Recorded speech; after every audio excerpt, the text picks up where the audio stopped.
I'm undefeated in 13 years, and I've travelled the world my whole life, and I never find a man to beat me. There ain't one born, so Deontay Wilder, unless you're gonna get reborn, you ain't beating me, son. My mindset is very violent. It done turned me into a monster. I ain't come to do nothing but get back what's mine, and I want it back in blood. There's something about these two men and how their careers, their personas, their time in the sport is now woven together. I do think Fury-Wilder is a great rivalry.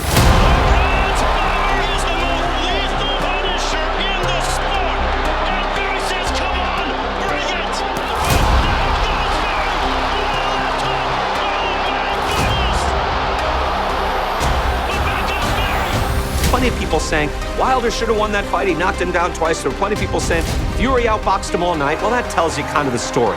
It was a draw. There's always a great anticipation when the opening bell rings for a heavyweight championship fight. Even more so when the two guys are champions and it's a rematch.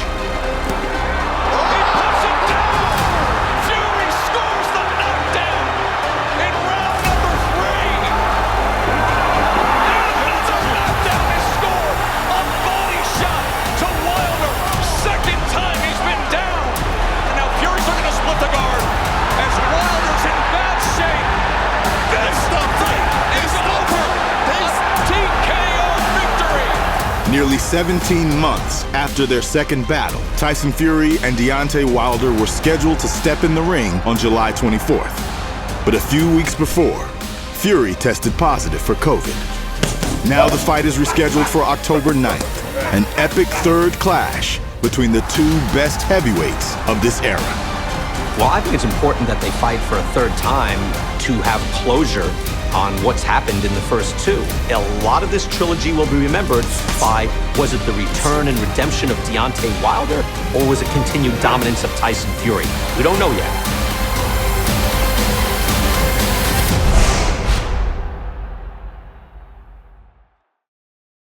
Tyson Fury is, a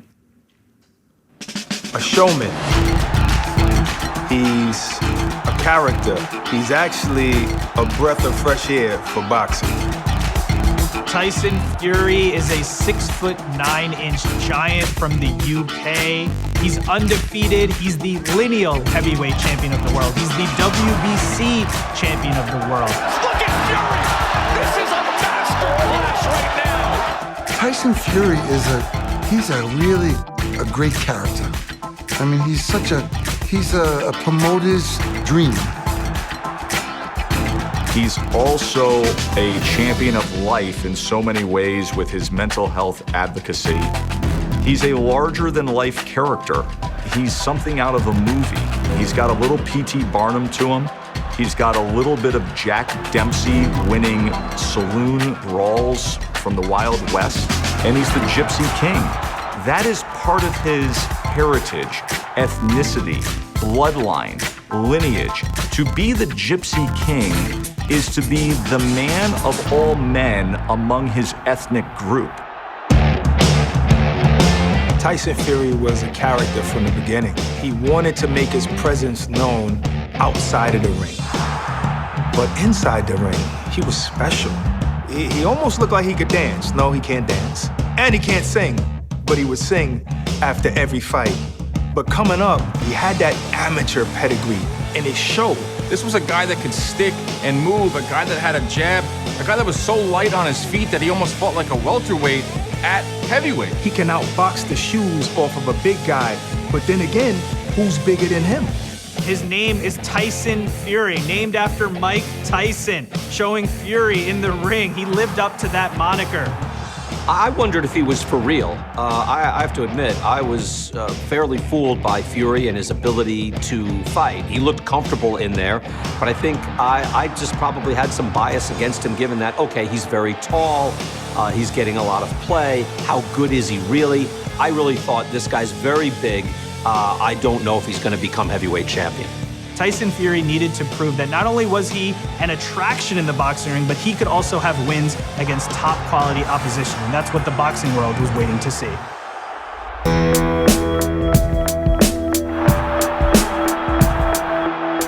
Deontay Wilder is one of the hardest hitters in the history of heavyweight boxing and the former heavyweight champion. The easiest way to define Deontay Wilder to me is he's the former heavyweight champion of the world who still possesses the single best weapon in all of boxing, a right hand that's made of TNT. They call him the Bronze Bomber, 6'7". All he needs is 2 seconds to land that big right hand, and he's done that successfully throughout his career, except the 2 big blemishes, the draw and the loss to Tyson Fury. Deontay Wilder is a time bomb, a wrecking ball who believes everything he says, no matter how bizarre it sounds. Deontay Wilder's had such great success early on. He had knocked everybody out. It's hard to grow up in that kind of surroundings. It's hard to mature as a fighter when you've had nothing but such success early on that you feel like you're unbeatable. Watching him in the beginning, it was almost like Mike Tyson, but a 6'7" Mike Tyson who is not really fighting you up close. He's throwing punches from 2-3 blocks away because he has an 83-inch reach. And he's that explosive. I think Deontay Wilder, for much of his career, was grossly underrated. First of all, his backstory is sensational, and I'll always respect Deontay Wilder for life choices he was forced to make, life choices he had to make if he wanted to be the person he became, to have this kind of success. I mean, this is a guy that was working his ass off to provide for a young daughter with medical issues, a guy who got a late start, who was grinding in the gym. And he wasn't doing it in a boxing-centric city like Vegas, Philly, New York, or LA. He's doing it in Tuscaloosa, Alabama. Deontay Wilder, coming up the ranks as a heavyweight, was knocking people out, knocking opponents out in spectacular fashion.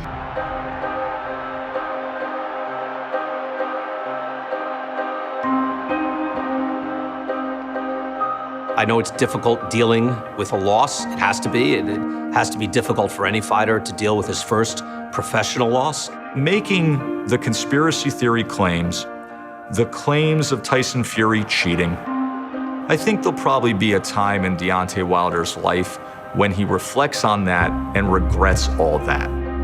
If Deontay Wilder actually thought that he was fighting a fighter with loaded gloves or was poisoned at some point, he should go to the commission or he should go to the district attorney and bring charges. I mean, these are serious allegations and not befitting a world champion unless you think it absolutely happened. One thing I can say about Wilder is everything that he says, he believes. A fighter has to ask a question to himself directly after every loss. And that question is, why did I lose? And when you have a reason that's outside of your boxing ability, then that means you can come back in a rematch and win. This rematch was in February of 2020, and of course we know that the global pandemic hit and caused a pause in the entire sports world. The whole boxing world thinks that we're getting this third fight between Deontay Wilder and Tyson Fury, but the thing is, Team Wilder was very quiet. Outside of Wilder making up the excuses and coming up with reasons for why he lost that fight, we had not heard from him for a while. In swoops in Anthony Joshua and his team. We are led to believe that there is a deal in place for an undisputed fight between Tyson Fury and Anthony Joshua. So we thought. But in the 11th hour, an arbitrator ruled that the fight between Tyson Fury and Deontay Wilder must happen next. When everyone was doing all of that talking, just rumors out, he's depressed, he's this, he's that, he's psychotic, all of it. He was just in the courtroom. The team was in the courtroom. Deontay Wilder wanted to do the right thing. He wanted to do the right thing on a contractual agreement that was made. I think the biggest knockout scored in the heavyweight division in the past 16 months was by Deontay Wilder's legal team. They obviously did a great job. So give credit to Wilder and his team of staying the course, of feeling like they had the legal argument to get this done, and now getting it done. And give credit to both fighters for not hesitating as soon as that was adjudicated on, of saying, man, I could watch Fury and Wilder all day long again. There's just something about these two characters. In June, heavyweight champion Tyson Fury and challenger Deontay Wilder had their first face-to-face meeting in over a year. As usual, it did not disappoint. We saw two different personalities. Tyson Fury looked confident, talking smack, doing his thing. I'm looking for a big knockout straight away. I don't believe he's mentally, physically, or emotionally involved in his fight. I think he's doing it for the wrong reasons. And when people do things for the wrong reasons, they always wind up getting hurt.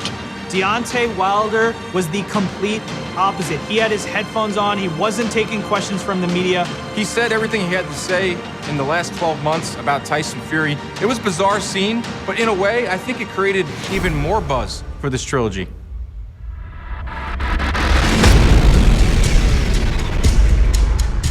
Oh, I think it's going to be a big event. I think it's going to feel big. We've had lots of fights with no fans.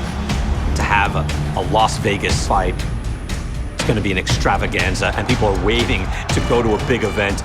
This is going to be the big event. This third fight, you're going to see a whole different Tyson Fury than you could even imagine, showing his devastating knockout power. Deontay Wilder's going to be two-time heavyweight champion of the world and knocking Tyson Fury out within 5 rounds. I don't want no one to miss it. I'm looking forward to what I got coming to him.